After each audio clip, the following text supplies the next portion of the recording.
Modi guarantee ಎಲ್ಲ guarantee.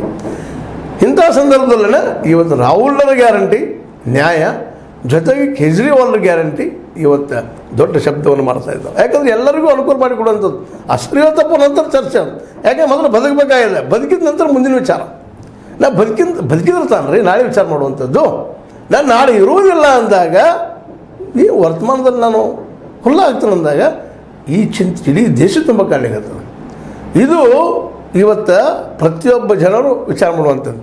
ಏನಾಗಿದೆ ರೀ ಮೋದಿಯವರು ಬಂದು ನಮಗೇನು ಕೊಟ್ಟರು? ಮೋದಿಯವರು ಬೆಲೆ ಏರಿಕೆ ಕೊಟ್ಟರು, ಮತ್ತೇನು ಕೊಟ್ಟರು, ನಿರುದ್ಯೋಗ ಕೊಟ್ಟರು, ಮತ್ತೇನು ಕೊಟ್ಟರು, ಅನಾರೋಗ್ಯ ಕೊಟ್ಟರು.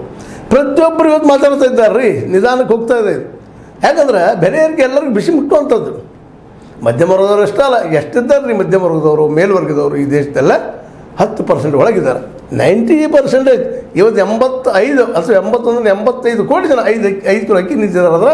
ಅವರೆಲ್ಲರೂ ಬಿಲೋ ಪಾವರ್ಟಿ ಲೈನ್ದವರೆಲ್ಲ ಅವರು. ಹೀಗಾಗಿ ಇನ್ನೂ ಹೆಚ್ಚಿದ್ದಾರೆ, ಕಡಿಮೆ ಇಲ್ಲ. ಇವತ್ತಿನ 97 ಕೋಟಿ ಜನ ಮತದಾರರಿದ್ದಾರೆ. ಅದರಲ್ಲೇ ನಾವು ಇವತ್ತು 80 ಕೋಟಿನೋ 90 ಕೋಟಿನೋ BPL ಕಾರ್ಡ್ದವ್ರು ಇದ್ದೀವಿ. ಇವ್ರದೆಲ್ಲ ಭವಿಷ್ಯ ಇವತ್ತು ನಾಳೆ ಏನಪ್ಪ, ನಾಳೆ ಹೆಂಗೆ ಉದ್ಯೋಗ ಇಲ್ಲ, ಬಡತನ ಹೆಚ್ಚಾಗ್ತಾ ಇದೆ, ರೇಟ್ ಹಾಗೆ ಜಂಪ್ ಆಗ್ತಾ ಇದೆ, ಮಕ್ಕಳಿಗೆ ಕೆಲಸಕ್ಕೆ ಸಾಧ್ಯ ಆಗ್ತಾ ಇಲ್ಲ, ರೋಗ ನಿವಾರಣೆ ಮಾಡಲಿಕ್ಕೆ ಸಾಧ್ಯ ಇಲ್ಲ. ಅಬ್ಬರದ ಪ್ರಚಾರ ಸಾಕಷ್ಟದ. ಆದರೆ ಅಬ್ಬರದ ಪ್ರಚಾರಕ್ಕೆ ತಕ್ಕಂಗೆ ಅಲ್ಲಿ ವಾಸ್ತವ ವ್ಯವಸ್ಥೆ ಇಲ್ಲ. ಎಲ್ಲೋ 1 ಲಕ್ಷ 2 ಲಕ್ಷ 3 ಲಕ್ಷ 10 ಲಕ್ಷ 20 ಲಕ್ಷ ಜನಕ್ಕೆ ಏನಾದರೂ ಒಂದಿಷ್ಟು ಆಯುಷ್ಮಾನ್ ಭಾರತ ಅನ್ನೋದರಲ್ಲಿ ಹೊಸ ಆಪರೇಷನ್ ಅವೆಲ್ಲ ಆಗಿರ್ಬೋದು. ಆದರೆ ಅವು ಉಳಿದು ರೋಗಗಳಿಗೆ ಅನೇಕ ರೋಗಗಳಿದ್ದಾವೆ.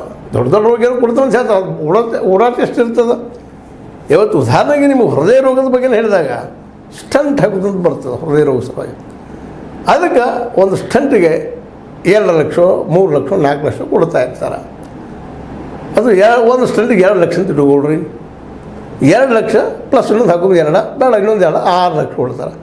ಅದು 6 ಲಕ್ಷ ಸಾಲದು ಅಂತ ಹೇಳ್ತಾರೆ. ಯಾವುದು ದೊಡ್ಡ ದೊಡ್ಡ ಈ ಒಂದು ನಮ್ಮ ಮೆಡಿಕಲ್ ಆಫೀಸರ್ಗಳು ಅಂದ್ರೆ ಅದರಲ್ಲೂ ದವಾಖಾನೆ ಹೆಡ್ಗಳು, ಅದು ನಮ್ಮ ಹಾಸ್ಪಿಟಲ್ ಹೆಡ್ಗಳು ಹೇಳ್ತಾ ಇದ್ದಾರೆ ಸಾಲೋದ್ರೆ. ಮತ್ತು ಅದರ ಮತ್ತು ಸ್ವತಃ ಮತ್ತು 23 ಸಾವಿರ ಒಂದು ಸ್ಟಂಟಿಗೆ ಹಾಕುವಂಥ ಅದನ್ನು ನಾವು ನೋಡಿದ್ವಿ. ಅದನ್ನು ದಾಖಲೆ ಸಮೇತ ಕೊಡ್ಲಿಕ್ಕೆ ಆಗಲ್ಲ ಅನ್ನೋದು. ದಾಖಲೆ ಇಲ್ಲದೆ ಎಷ್ಟು ಕೊಡುವಂಥವು ಮತ್ತು ಬಡವ್ರಿಗೆ ಇದೆಲ್ಲ ಕೊಡ್ಲಿಕ್ಕೆ ಕೆಲಸ ಆಗ್ತಿದ್ದಾರೆ. ಒಂದು ರೋಗ ಸಣ್ಣದ್ರ ಒಳಗೆ ಹೋಗಿ ದವಾಖಾನೆ ಹೋಗ್ಬೋದು 10,000 ನಾವು ಕೊಡುವಂಥ ಪ್ರಸಂಗ 8,000 5,000 6,000. ಕೆಮ್ಮಿಗೆ ಸಹಿತ ನೀವು ಒಳಗೆ ಹೋಗ್ಬೇಕಾದ್ರೆ 200 300 ಮೊದಲು ಅದನ್ನು ಟಿಕೆಟ್ ತೆಗೆದು ಅಥವಾ ಏನೋ ಅವ್ರದ್ದು ಕೊಡ್ತಾರೆ, ಅವ್ರಿಗೆ ಗೇಟ್ ಪಾಸ್ ಕೊಟ್ಟಂಗೆ ಅದ್ರೊಳಗೆ ಹೋಗಿ ಬರಬೇಕಾಗ್ತದೆ. ಇಂಥ ದುಸ್ಥಿತಿ ಇಲ್ಲಿದ್ದಾಗ ಈ ಜನ ಇವತ್ತು ಪ್ರಶ್ನೆ ಮಾಡ್ತಾ ಇದ್ದಾರೆ ಮೋದಿಯವರು ನಮಗೇನಾಗಿದೆ. ಅದಕ್ಕೆ ಇಂಥ ಸಂದರ್ಭದಲ್ಲ ಕೇಜ್ರಿವಾಲ್ರ ಮತ್ತು ರಾಹುಲ್ರ ಗ್ಯಾರಂಟಿಗಳು ಎಲ್ಲರಿಗೂ ಹೌದಪ್ಪ ಅದು ಒಳ್ಳೇದಿದೆ. ಈಗ ನೀವು ಕೇಳಿದ್ರಿ ಇದನ್ನು. ಈಗ ಆಲ್ರೆಡಿ ಮಹಾರಾಷ್ಟ್ರದಲ್ಲೂ ಸಹ ಜನ ಕೇಳ್ತಾ ಇದ್ದಾರೆ, ನಾವು ಯಾಕೆ ಕರ್ನಾಟಕಕ್ಕೆ ಹೋಗಬಾರ್ದು ಅಂತೇಳಿ. ಅದು ಗ್ಯಾರಂಟಿ ಸಿಗ್ತಾ ಇದೆ ಅಲ್ಲಪ್ಪ ನಮಗೆ ಅಂತೇಳಿ. ಹಂಗೆ ದಿಲ್ಲಿಗೆ ಯಾಕೆ ಹೋಗಬಾರ್ದು, ಪಂಜಾಬಿಗೆ ಯಾಕೆ ಹೋಗಬಾರ್ದು. ಪ್ರತಿ ಹಳ್ಳಿಗಳಿಗೆ ಪಂಜಾಬದಲ್ಲೇ ದವಾಖಾನೆಗಳು ತೆಗಿತಾ ಇದ್ದಾರೆ. ಯಾವುದೇ ಮಟ್ಟದ ಗುಣಮಟ್ಟ ಇರಲ್ಲ.